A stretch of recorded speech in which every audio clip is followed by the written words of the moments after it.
Американизацията на нацията води до деградацията на генерацията, родена през демокрацията. Овацията на хората за тях е много важна, колкото очите да са зачервени и влажни, с усмивки мазни и хидни. Двуличници видни, виж ги, всеки гледа на гърба на другия да се издигне. Вместо нещо да постигнеш, саботираш чуждия успех, не просперираш, а умираш от лакомия зале. Хората не подозират колко са елементарни, толкова са прости чак. Не знаят, че са покварени, имат пари, но нямат скруполи, защото всички са изкупени от тея, които живота е изправил пред срутване, пречупване през моята призма. Те си го наричат призма, какво е не знаят, но да се правят обичат. Веят се по вятъра, насам натам размятат, с времето надпреварват се и до книга не припарват се. Някой въобразяват си, че ще живеят вечно и като почнат с пороците се раздават сърдечно. Не мислят за близко бъдеще, затова нямат далечно. Живота им ще мине бързо, точно като малък сечко. Малък сечко, малък сечко, малък сечко, малък сечко, малък сечко, малък сечко, малък сечко.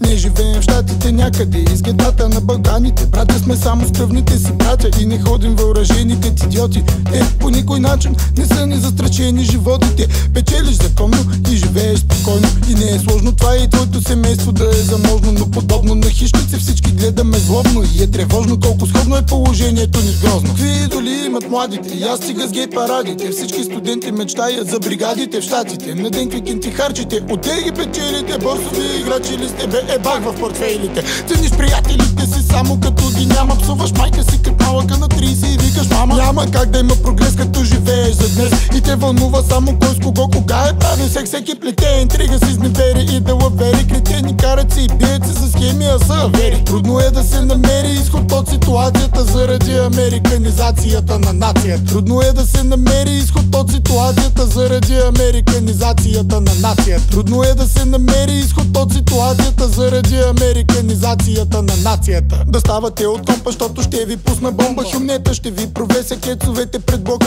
На жицата за нета взривявам трафопоста и ви спирам тока. Пък нека бъда санкциониран от нека. Копелета едните, не излизате от игрите другите. Вижте се цял ден във фейсбука, висите, снимате си храните. Снимате се докато спите, целия ви живот един голям видеоклип е. Парите на родителите си не цените. В магазина като влизате не гледате цените. Ако някой известен я дела и ти биял, защото обожаваш да подражаваш на всичко дет си видял по телевизията. Излъчват реалити след реалити, показващи реалната реализация на педалите. Заспалите и бабите си гледат сериалите, а ние будните страдаме, защото няма какво да направим, бе.